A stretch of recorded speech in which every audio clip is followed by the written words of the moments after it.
qala sallallahu alaihi wasallam, dan Nabi sallallahu alaihi wasallam bersabda tentang keutamaan ahli ilmu, alim ulama. Yashfa'u yaumal qiyamati, akan diperkenankan oleh Allah memberikan syafaat 3 golongan utama. 3 golongan utama. Ada berapa? 3. Jadi ada 3 golongan utama yang diperkenankan oleh Allah Subhanahu wa taala untuk memberikan syafaat di hari kiamat. Thalathatun, ada 3 golongan. 1, al-anbiya, para nabi. Yang kedua, thummal ulama'u, para ulama. Jadi urutannya setelah para nabi. Kemudian siapa? Para ulama. Ketiga, thumma syuhada'u, syuhada, orang-orang yang syahid, yang kehidupannya didedikasikan untuk berjuang di jalan Allah Subhanahu wa taala. Wafat ya dengan statusnya syuhada, maka dia berpeluang untuk mendapat izin dari Allah, diperkenankan memberikan syafaat pada yang dikehendaki oleh Allah Subhanahu wa taala. Yuk kita bahas satu-satu. Dalilnya dulu ya. Di sini tidak disebutkan karena memang hanya dicantumkan hadis. Kita catat dulu referensinya.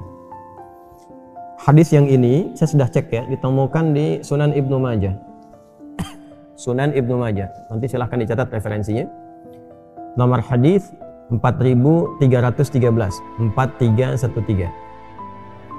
Yang punya kitab di sini nggak dicantumkan, nanti dirujuk lagi ke sumber aslinya. Hadis riwayat Ibnu Majah, nomor hadis 4313. Kitabuz Zuhdi, topiknya tentang az-zuhud. Kitabuz Zuhdi, bab hadis syafa'ah. Subtopiknya tentang pembahasan syafaat. Ya, pembahasan syafaat. Sudah ya? Baik, jadi itu yang saya sebutkan referensi. Kitabnya dari sini ada Bul Alim wal Muta'allim, referensi pokoknya dari Sunan Ibnu Majah, hadis yang ini. Yuk kita bahas satu-satu. Yashfa'u yaumal qiyamati thalathatun, akan diperkenankan oleh Allah memberikan syafaat dengan izin Allah Subhanahu wa taala 3 golongan utama. 3 golongan utama. Pertama, al-anbiya, para nabi. Urutan pertamanya Nabi Muhammad SAW. Saya ulang ya, urutan pertamanya siapa? Nabi Muhammad SAW. Tidak diperkenankan semua nabi dari Nabi Adam sampai ke Nabi Isa, nggak diperkenankan memberikan syafaat sebelum Nabi Muhammad SAW. Ingat deh. Dalilnya mana Ustaz? Al-Bukhari, Sahih Al-Bukhari, nomor hadis 7510. Nomor hadis 7510. Paling kanan sebelah atas tuh, di topik yang terakhir, topik 97. Sudah? Haddatsana qala al-Imam al-Bukhari rahimahullahu taala, intalaqna ila Anas bin Malik radhiyallahu taala anhu. Al-Imam al-Bukhari menyampaikan kisah tentang sekelompok masyarakat Basrah, Ahlul Basrah. Mereka pergi menemui Anas bin Malik, ya. Anas bin Malik radhiyallahu taala anhu. Intalaqna ila Anas bin Malik radhiyallahu taala anhu. Fatashaffa'na bi Thabitin. Maka sebelum kami menemui Anas bin Malik, kami bertemu dengan Thabit, ya. Kata beliau radhiyallahu taala anhu, kata mereka bertemu dengan Thabit. Fantahaina ilaihi wa huwa yusalli duha. Maka kami ketika menjumpainya, ya, beliau baru selesai menunaikan salat duha. Selesai salat duha, bertemu dengan beliau, ditanya mau kemana, ya, maka dikatakan ingin ke tempatnya Anas bin Malik, ya. Fasta'dzana Thabitun, maka Thabit juga minta izin kepada kami untuk ikut serta, kata orang-orang Basrah ini, untuk menemui Anas bin Malik. Fadakhalna alaihi wa ajlasa Thabitan ma'ahu fi sarir. Maka kami masuk ke tempatnya Anas bin Malik, lalu Anas memuliakan Thabit duduk di samping dipannya. Kemudian ketika sampai ke situ, maka disampaikanlah, ya, Thabit mengatakan kepada Anas bin Malik radhiyallahu taala anhu, beliau mengatakan ini adalah Ahlul Basrah, ya. Apa yang mereka inginkan datang kepada Anda, liyuhadditsahum, supaya Anda bisa menyampaikan kepada mereka hadits syafa'ah, hadis Nabi sallallahu alaihi wasallam tentang syafaat. Datang kepada Anda jauh-jauh dari Basrah. Basrah itu sekarang di Irak, ya. Ya, datang kepada Anas bin Malik, posisinya di Madinah, ya, dari Irak datang ke Madinah, dari Basrah datang ke Madinah hanya untuk tahu hadis. Setelah itu apa yang terjadi? Maka mereka bertanya tentang hadis syafaat, maka berkatalah Qala Muhammadun sallallahu alaihi wasallam. Kata beliau, berkata Rasulullah sallallahu alaihi wasallam. Itu redaksi hadisnya ya. Berkata Rasulullah sallallahu alaihi wasallam. Ya. Idza kana yaumul qiyamati, jika telah terjadi hari kiamat, majannasu, maka manusia mulai sibuk berkelompok, bergelombang. Maja itu taifah, berkumpul. Ya, pengen cepat dihisab. Karena udah lelah dengan situasinya. Ya, digambarkan kan banyak. Nanti satu saat ngaji hadis kiamat ya, supaya kita nggak terlalu lompat gitu ya. Ngaji. Ya, Masya Allah itu situasinya beda. Ya, bagaimana peluhnya, lelahnya, ingin nunggu hisab. Tapi nanti ada beberapa golongan yang santai. Santai aja. Orang lain sibuk, capek, keringat nih, ada yang ketakutan, ada yang macam-macam. Ada yang diilustrasikan matahari tinggal sejengkal dan sebagainya gitu ya. Itu menggambarkan situasi yang ya chaos, fauda, ya situasi kalau kita sebut chaos ya kacau gitu ya. Lebih kepada situasi yang gelisah, cepat, pengen mendapat kepastian dan sebagainya gitu. Tapi ada nanti yang santai-santai aja. Di antaranya ada yang tenda besar naungan untuk 7 golongan.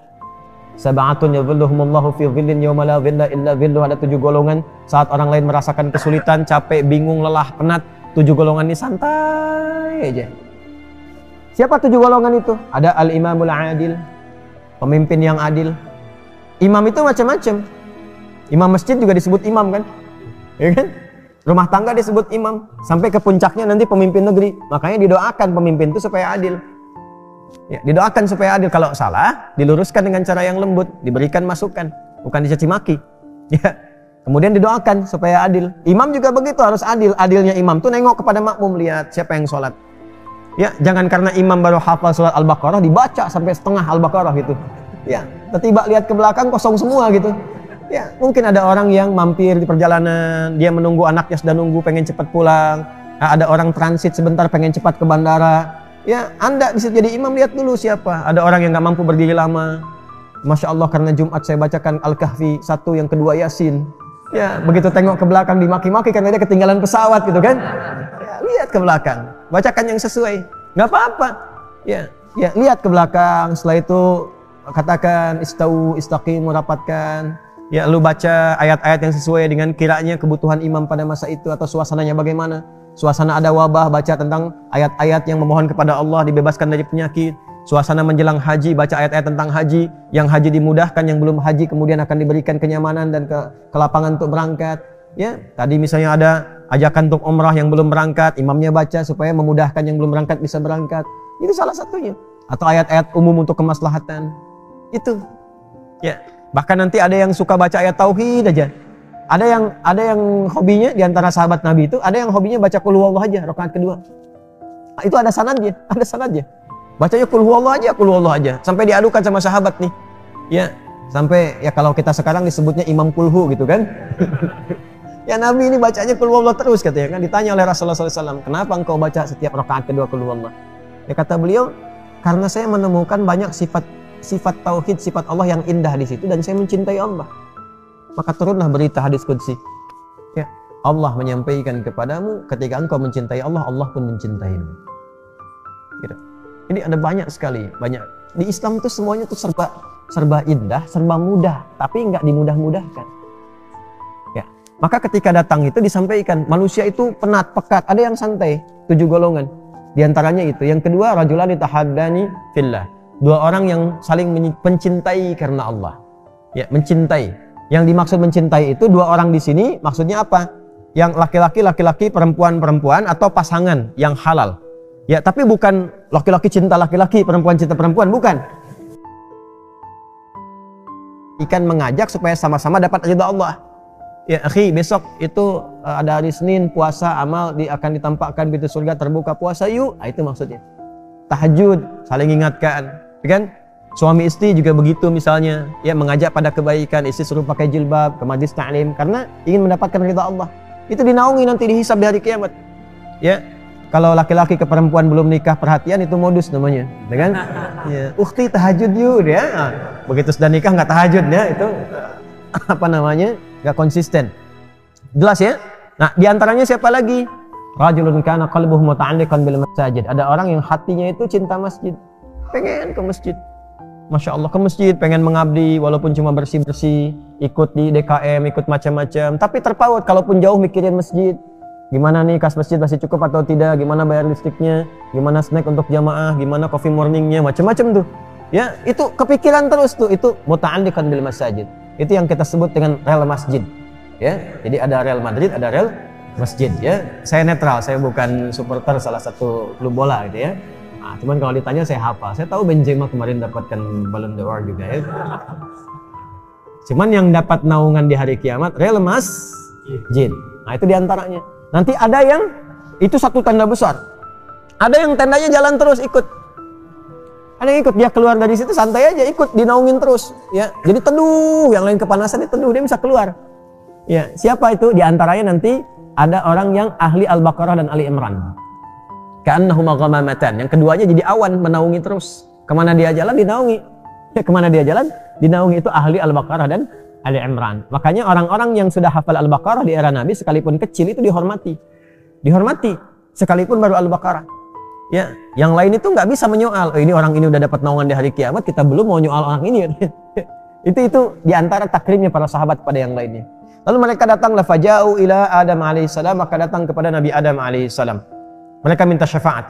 Maka qala Adam alaihissalam, maka Adam menyampaikan, ya, lastulaha, aku bukan pemiliknya. Fadhhab ila Ibrahim, fadhhabu ila Ibrahim, fa innahu khalilullah. Pergilah kepada Ibrahim alaihissalam, karena dialah khalilullah, ya, yang dicintai oleh Allah.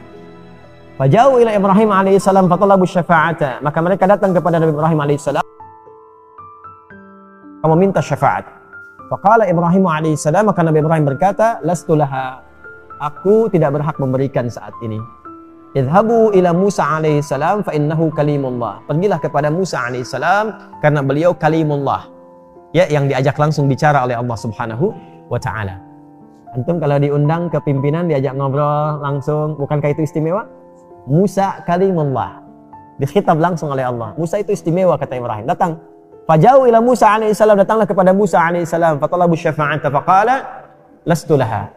Aku belum berhak sekarang. Belum berhak, aku bukan pemiliknya. Idhabu ila Isa alaihissalam fa innahu ruhullahi wa kalimatuh. Pergilah kepada Nabi Isa alaihissalam karena beliau ruhullah wa kalimatuh. Kalimat Allah dan rohnya. Maksudnya apa? Roh di sini bukan menyatu dengan Tuhan, awas. Awas, bukan itu maksudnya.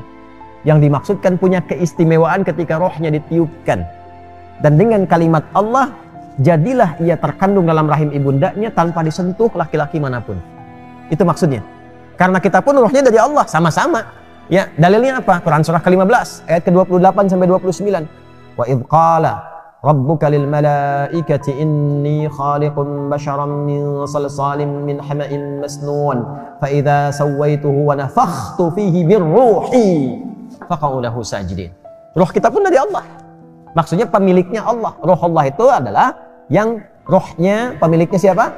Allah Subhanahu wa taala. Cuma bedanya Nabi Isa dengan kita, kalau kita ada proses, ya, proses seksual antara laki-laki dan perempuan dengan suami dan istri. Kalau Nabi Isa alaihissalam ditetapkan oleh Allah jadi, maka ibunya mengandung tanpa disentuh. Bahasa Qur'annya, ya, walam yamsasni bashar, tanpa disentuh laki-laki manapun. Ya, yang bisa mengandung melahirkan tanpa disentuh, ya. Kalau mengandung melahirkan tanpa bapak banyak, ya, tapi tanpa disentuh laki-laki manapun cuman Maryam alaihissalam. Maka Nabi Isa alaihissalam disebut Ruhullah wa kalimatuh. Jelas sampai sini?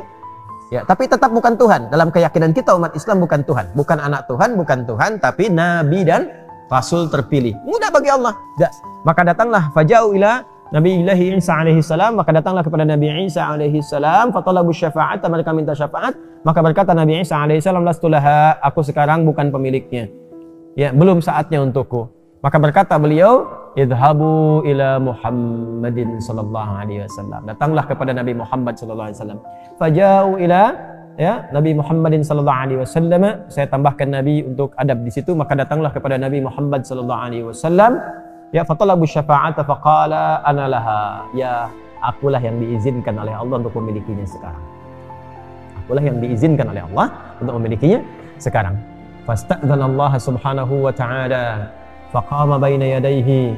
Kemudian maka beliau menyampaikan, ya, aku akan menghadap pada Allah subhanahu wa ta'ala. Maka berada di hadapan Allah subhanahu wa ta'ala, maka diajarkanlah oleh Allah cara memujinya. Ya, maka diajarkan Tapi kata Nabi, aku belum diberitahu sekarang. Nanti pada saatnya, fa'alhamani bimahamidah, maka diajarkan aku, diilhamkan kepadaku cara memuji Allah. Fa'ukhiras sajida, maka beliau kemudian bersujud dengan memuji Allah. Sujud, mengatakan ummati, ummati. Nah, itulah, ya Allah, umatku, umatku, umatku. Jadi yang masuk surga duluan itu dengan syafaat Nabi, umat Rasulullah SAW. Nabi lain belum masuk. Nabi Muhammad dulu, syafaat minta untuk umatnya. Jadi di antara sekian urutan Nabi itu Nabi Muhammad duluan dengan segala keutamaannya. Ummati, ummati. Sampai diperintahkan qala Allah Azza wa Jalla, irfa. Ya Muhammad, angkat kepalamu. Irfa wa yusma. Silahkan sampaikan. Tu'tah. Angkat kepalamu, irfa ra'saka. Hadisnya begitu. Irfa ra'saka, angkat kepalamu. Yusma, kul yusma, katakan akan didengar, tu'tah akan diberi, ya. Kemudian fasfa yusfa, mintakan syafaat akan diberikan syafaat itu. Maka Nabi diperintahkan untuk bangkit dari sujudnya dan memohonkan kepada Allah syafaat, maka meminta kepada Allah, ummati, ummati, Rabbi ummati, ummati, ya Allah, umatku, umatku. Yang kedua ulama, tsummal ulama. Kita berhenti di sini dulu supaya babnya lengkap. Tsummal ulama, setelah para nabi. Jadi Nabi Muhammad SAW memberikan syafaat, selesai, ya kan? Kemudian setelah itu, ya nabi-nabi, para nabi, ulama diberikan kesempatan. Alim. Di antara ulama ini nanti ada di antaranya ahlul Quran. Ahlul Quran ini langsung diperintahkan oleh Allah Subhanahu wa taala untuk menggandeng orang tuanya dulu. Pasangannya. Jadi kalau istrinya hafal Quran, suami kerja tapi minta istri, mama ikut hafalan itu.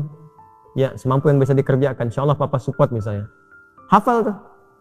Itu nanti di hari kiamat saat dibangkitkan, apalagi dia alimah misalnya, bisa mengajarkan kembali, ngajar dan seterusnya, itu Masya Allah saat dibangkitkan diperintahkan menggandeng suaminya, menggandeng bapak ibunya dan anak-anaknya masuk ke surga. Itu ada di Quran surah ke-13 Ar-Ra'd ayat 23 sampai 24. Jannatu adni yadkhulunaha وَمَنْ صَلَحَ مِنْ آبَائِهِمْ وَأَزْوَاجِهِمْ وَذُرِّيَّاتِهِمْ وَالْمَلَائِكَةُ يَدْخُلُونَ عَلَيْهِمْ مِنْ كُلِّ بَابٍ سَلَامٌ عَلَيْكُمْ بِمَا صَبَرْتُمْ فَنِعْمَ عُقْبَى الدَّارِ. Ada orang yang akan masuk ke surganya lewat surga Aden.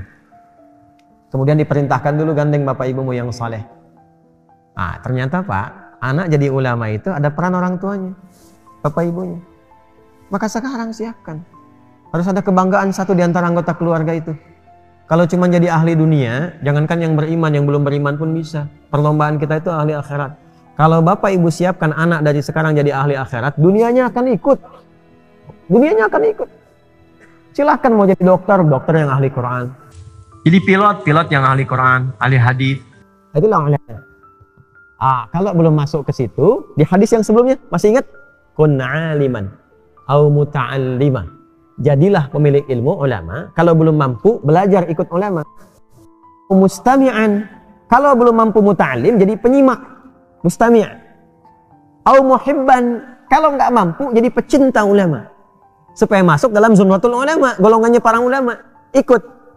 Ikut.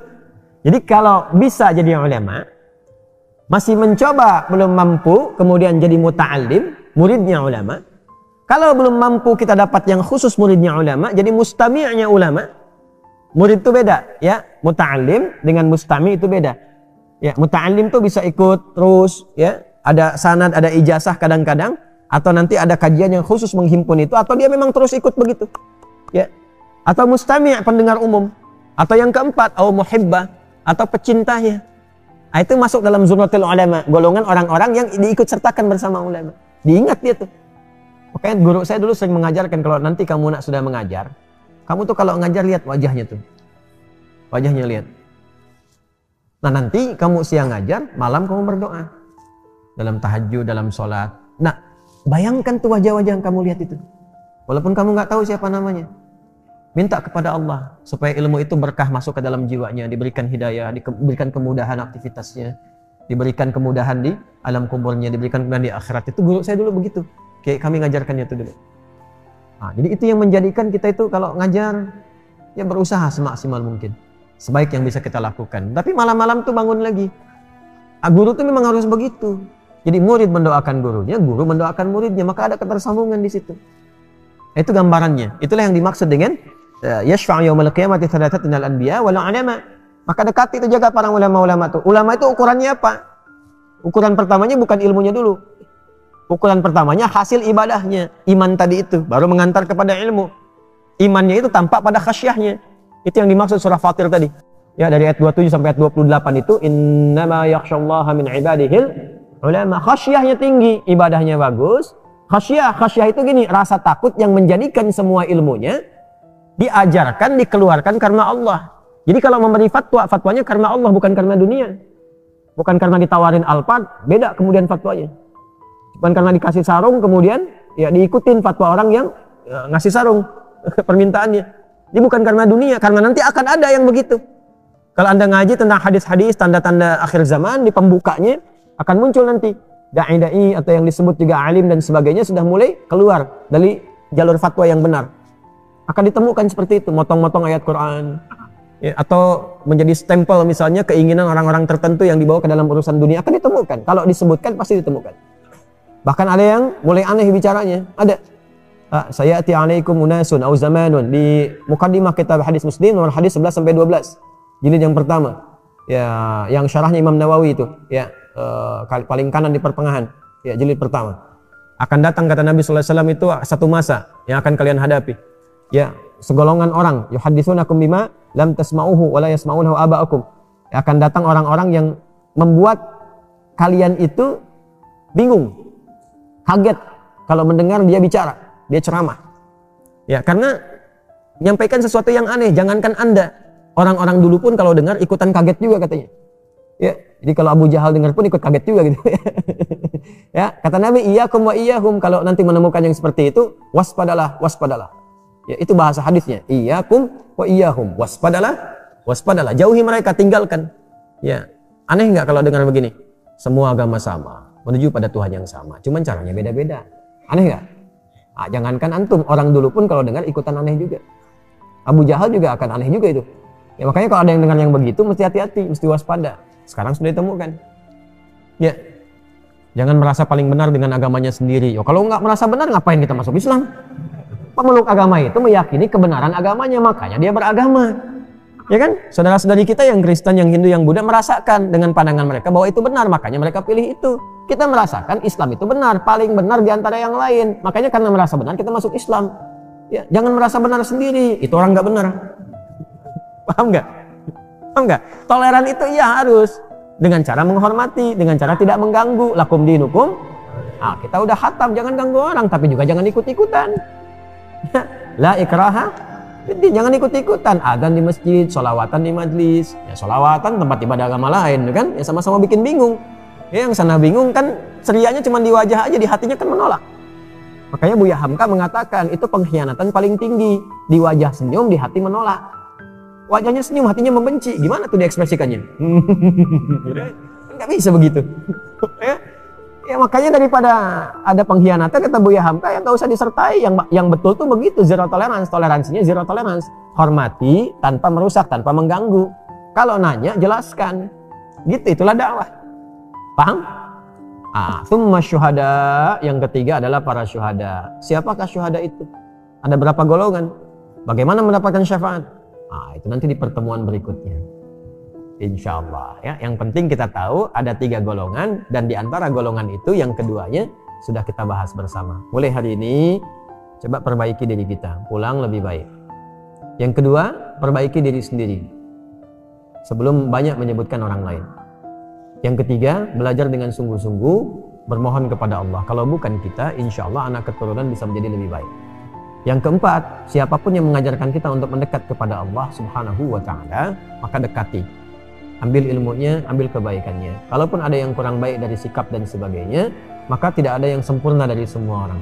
Yang penting tidak harus mewarisi keburukan-keburukan yang mungkin diwariskan oleh siapapun. Jelas sampai sini? Allah mengingatkan kita untuk terus meningkatkan bekal kebaikan sebelum kita berpulang pada Allah Subhanahu wa Ta'ala. Pastikan semua kegiatan kita punya nilai di hadapan Allah. Jangan hanya punya nilai dunia saja. Kalau cuma dunia saja, apa faidahnya iman yang telah kita yakini itu? Apa bedanya antara orang beriman dengan yang belum beriman? Maka pastikan bukan hanya sholatnya, tapi semua aktivitas hidup kita. Makan kita punya nilai di hadapan Allah, berpakaian punya nilai di hadapan Allah, berkendaraan punya nilai di hadapan Allah. Semua kegiatan yang memiliki nilai di hadapan Allah itu disebut dengan hasanah namanya. Disebut dengan hasanah. Karena itulah kemudian ketika kita mengerjakan satu perbuatan, seperti saya mau minum misalnya, maka saya niatkan minuman ini untuk mendapatkan ridha Allah. Ya, maka saya katakan Bismillahirrahmanirrahim, kemudian saya minum. Maka kalimat Bismillahirrahmanirrahim itu yang menjadikan aktivitas minum itu punya nilai di hadapan Allah. Minumannya sama dengan yang diminum siapapun, ya, menghilangkan haus fungsinya. Jadi hausnya hilang, tapi apakah dengan hilangnya haus itu Allah memberikan nilai tidak? Ada amal solehnya enggak? Bismillahirrahmanirrahim punya nilai itu. Itu yang dimaksud hadis Nabi, kullu amrin dzibalin la yubda'u fihi bismillahirrahmanirrahim fahuwa abtar. Ya, setiap perbuatan baik, ingat yang baik ya, bukan perbuatan buruk, bukan korupsi pakai bismillah misalnya, tidak, nggak boleh itu. Ya, mencuri pakai bismillah, tidak. Semua perbuatan baik, dibalin itu yang dibenarkan oleh akal dan hati kita itu benar. Jadi sesungguhnya kalau orang berbuat salah, hatinya pasti menolak. Ya, hatinya menolak, itu bal. Ma fi balika, apa sih yang ada dalam hatimu itu? Ya, kan saya sering katakan begini kalau ingin menguji ya. Anda keluar dari masjid untuk ngetes, bukan dilakukan terus, bukan ya. Untuk ngetes, coba iseng-iseng pakai misalnya, dipakai iseng, bukan dipakai pulang ya. Dipakai iseng misalnya sendal orang lain, masukin dulu, tes, itu hati kecil pasti mengatakan, ya itu bal, hati kecil mengatakan, hei itu bukan punya kamu. Pasti itu secara otomatis. Ya, secara otomatis. Lepas lagi tuh, jangan dipotong videonya ya. Saya mesti potong-potong video tuh, ya. Itu ngecek itu seperti itu, hatinya pasti akan protes. Nah, jadi Nabi pernah mengatakan istafti qalbak, ya. Coba tanya hatimu yang paling dalam. Kedalaman hati itu disebut dengan bal namanya.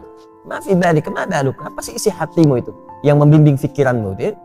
Nah, dari situ kullu amrin dzibalin, setiap perbuatan baik yang dibenarkan oleh hati kita, membimbing pikiran kita, tapi tidak diiringi dengan Bismillahirrahmanirrahim, ya, fahuwa abtar, maka terputus nilai keberkahan. Artinya nggak ada nilai di hadapan Allah, cuma dunia saja. Nah, setiap perbuatan baik yang diniatkan untuk mendapatkan ridha Allah itu disebut dengan hasanah. Poinnya 10. Setiap perbuatan baik itu poinnya berapa? 10. Itu yang dimulai di Al-An'am ayat 160 tadi. Man jaa'a bil hasanati falahu 'asyru amthaliha. Siapa yang mengerjakan satu perbuatan baik, punya nilai di hadapan Allah, maka nilainya diperintahkan pada malaikat mencatat 10 kebaikan. 10 itu tadi standarnya ya, bukan 1, 2, 3, 4, tidak. 1 ke 2 ya potensinya 500 tahun. 2 ke 3 500 tahun. 3 ke 4 500 tahun. Makanya mengumpulkan pahala itu caranya mudah. Mudah. Ya, cuma nanti kemudahan itu bergantung pada iman. Makanya bab iman, bab akidah itu yang paling pokok. Itu hanya iman yang mampu menggerakkan kita untuk mendekat kepada Allah. Kalau imannya tidak maksimal, sinyalnya nggak kuat, ya boleh jadi tidak akan semua amal itu menjadi amal soleh. Itulah yang menjadikan kerugian itu. Dikasih waktu untuk beraktivitas, tapi aktivitas yang dikerjakan tak ada nilai di hadapan Allah. Karena hasanah ini yang dibawa pulang, bukan minumannya. Ya, ini keluar lagi menjadi kotoran, ke alam kubur nggak ikut. Hasanah itu yang akan dikonfirmasi sampai dengan di akhirat nanti. Jadi di dunia dikerjakan, di akhirat ditampakkan. Itu yang dimaksud di Al-Baqarah ayat 201 itu. Wa minhum may yaqulu rabbana atina fid dunya hasanah wa fil akhirati hasanah wa qina adzaban nar. Kan? Maka di dunia kita mengerjakan itu, di akhirat dikonfirmasi. Konfirmasi itulah yang kita sebut dengan pahala itu. Jadi setiap nilai 1 ke 2, 2 ke 3, 3 ke 4 disebutnya ajrun namanya. Ya, nilainya disebut dengan hasanah. Hitungan 1, 2 ke 3 ke 4 terus disebut ajrun. Di surah At-Tin itu yang paling viral, lahum ajrun ghairu mamnun, ya. Nah, jadi itu yang disebut ajrun, kita terjemahkan dengan pahala. Jadi yang ikut pahalanya, amal solehnya di dunia. Di alam kubur kan sudah nggak ada amal soleh lagi. Ya, nggak ada amal soleh lagi. Jadi jangan berharap atau berdoa mudah-mudahan di alam kubur masih bisa tahajud misalnya. Enggak, udah istirahat di alam kubur itu. Tinggal ditampakkan pagi dan petang itu, ya, ditampakkan kenikmatan surganya nanti. Kalau dia insan beriman, hadis riwayat Umar bin Khattab, radhiyallahu taala anhu tentang sifat surga. Nanti ada kitab Bad'ul Khalqi di dalam Sahih Al-Bukhari. Nanti di subtopiknya yang ke-9 itu tentang sifat abwabil jannah, sifat tentang pintu-pintu surga. Ya, di hadis kedua dari situ adalah hadis dari Umar bin Khattab radhiyallahu taala anhu yang menerangkan tentang bagaimana keadaan di alam kubur ya bagi setiap manusia. Kalau dia min ahlil jannah, ya, in kana min ahlil jannati, jika dia termasuk ahli surga maka ditampakkan surganya setiap pagi dan petang. Ini nanti yang melahirkan rumusan di antaranya zikir pagi dan petang. Ya, dan nanti ada hadis-hadis lain tentang fadilah-fadilah keutamaan yang mengantarkan ke alam kubur. Babnya iman, ingat. Babnya iman. Kalau beriman, yakini. Iman kita dipertaruhkan di situ dan tidak akan ada ruginya, toh meninggal juga.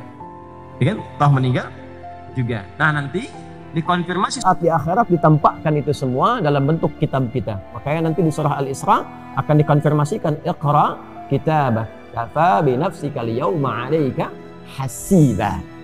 Jelas ya? Nah, karena itu disarankan kita mulai meniatkan diri kita sepenuhnya untuk menjadikan semua aktivitas kita punya nilai menjadi hasanah, termasuk sholat yang baru ditunaikan. Karena sholat itu ibadah pertama dalam Al-Quran yang disebut dengan hasanah. Quran surah ke-11 Hud di ayat 114. Aqimis sholata tarafayn nahar wa zulafan minal layl innal hasanati yudhibnas sayyiat. Kan? Tunaikan salat dari mulai pertengahan siang sampai dengan ke malam, ya, dari mulai terus sampai dengan subuh sampai dengan ke isya. Innal hasanat, semua salat yang dikerjakan itu menjadi hasanat, jamak dari kata hasanah. Jadi salat disebut dengan hasanah. Karena itu rumusan ibadah kita yang dicontohkan dalam Al-Quran, begitu kita akan ucapkan dan mohon kepada Allah menjadi hasanah, salat didahulukan. Inna salati, teruskan ayatnya, wa nusuki wa mahyaya wa mamati lillahi rabbil alamin. Dan ini nanti akan menjadi salah satu di antara 12 doa iftitah. Doa iftitah itu ada 12. Nanti di Sunan Abu Daud yang sangat menyenangi doa ini, itu diantaranya sahabat Ali bin Abi Thalib. Sayyidina Ali bin Abi Thalib radhiyallahu ta'ala anhu, itu sangat senang dengan doa ini. Beliau membaca dalam salatnya itu, wajjahtu wajhiya lilladzi fataras samawati wal arda hanifan musliman wa ma ana minal musyrikin. Inna salati wa nusuki wa mahyaya wa mamati lillahi rabbil alamin. La syarika lahu wa bidzalika umirtu wa ana minal muslimin wa ana awwalul muslimin, dengan dua riwayat. Nanti yang Abu Hurairah itu yang meriwayatkan yang Allahumma ba'id, yang Ali bin Abi Thalib yang meriwayatkan wajjahtu. Yang di situ terdapat inna salati. Jadi kita berikrar ke, bukan hanya salat kita, semua ibadah kita. Semua ibadah kita, wa nusuki, wa mahyaya, semua kegiatan hidup kita. Ya, wa mamati, sampai kita wafat. Jadi barusan itu kita berikrar, selesai salat subuh, mulai selesai subuh ini, semua kegiatan kita mesti punya nilai di hadapan Allah Subhanahu wa taala. Itu ikrarnya. Jangan sampai berbuat maksiat. Awas, hati-hati. Maka ditutup nanti di ayat 165-nya. Awas, di ujung ayatnya nanti. Inna rabbaka sari'ul iqab wa innahu ghafur rahim. La ghafurur rahim. Hei, ingat ya. Kalau kamu berbuat salah, Allah itu cepat hukumannya. Tapi dalam saat yang bersamaan, Allah sangat maha pemaaf dan pengampun dari segala dosa-dosamu. Maksud rangkaian ayat ini begini. Gak ada di antara kita yang sempurna. Sekarang pun kita ada di masjid, boleh jadi banyak lumuran dosa yang pernah kita lakukan. Ya, tidak ada yang sempurna. Ada kesalahan, mungkin sebelum berangkat ke sini ada dosa yang diperbuat. Ada kesalahan yang dilakukan. Jangan tunggu untuk bertobat dengan mengakhirkan di akhir waktu. Ya, sungguh orang-orang yang menggantungkan waktu taubatnya itu di waktu-waktu yang panjang, sehingga boleh jadi maut datang lebih cepat dari apa yang dia duga. Orang-orang seperti itu mohon izin tidak dapat mendapatkan kesempatan taubat dengan maksimal. Maka kalau kita sadar berbuat salah, kata Allah, hei, jangan malu untuk kembali kepadaku, karena aku la ghafurur rahim. Sepanjang kau mau kembali, aku akan cepat mengampuni dosa yang pernah engkau kerjakan dan menghapuskannya sampai ketika engkau kembali. Jelas? Tapi kalau sengaja ditunda-tunda atau sengaja berbuat dosa, ada beberapa dosa yang dipercepat hukumannya sebagai muqaddimah saat di dunia. Bukan balasan aslinya, sebagai muqaddimah. Muqaddimah itu pun karena ada rahmat Allah di dalamnya untuk mengingatkan dia supaya kembali lagi. Ya. Misalnya pelaku riba dibuat susah, dibuat hilang, hancur harta dan sebagainya gitu kan. Nah, ada yang dosa kepada kedua orang tua, ya dibikin susah nanti di kehidupan, di pekerjaannya, sulit A, sulit B, supaya sadar. Itu nanti ada di Quran surah As-Sajdah itu. Walanudhiqannahum minal 'adzabil adna dunal 'adzabil akbar la'allahum yarji'un. Ya. Jadi kami akan timpakan, rasakan ya pendahuluan hal kecil, hukuman kecil untuk menyadarkan hamba itu supaya kembali tobat. Supaya tobat. Jadi jangan tunggu dihukum dulu oleh Allah ya untuk disadarkan supaya kamu tobat. Sepanjang kita merasa ada kesalahan, istighfari, minta ampun, kembali pulang, lalu setelah itu istiqamah mengerjakan kebaikan sampai kita kembali pada Allah Subhanahu wa taala.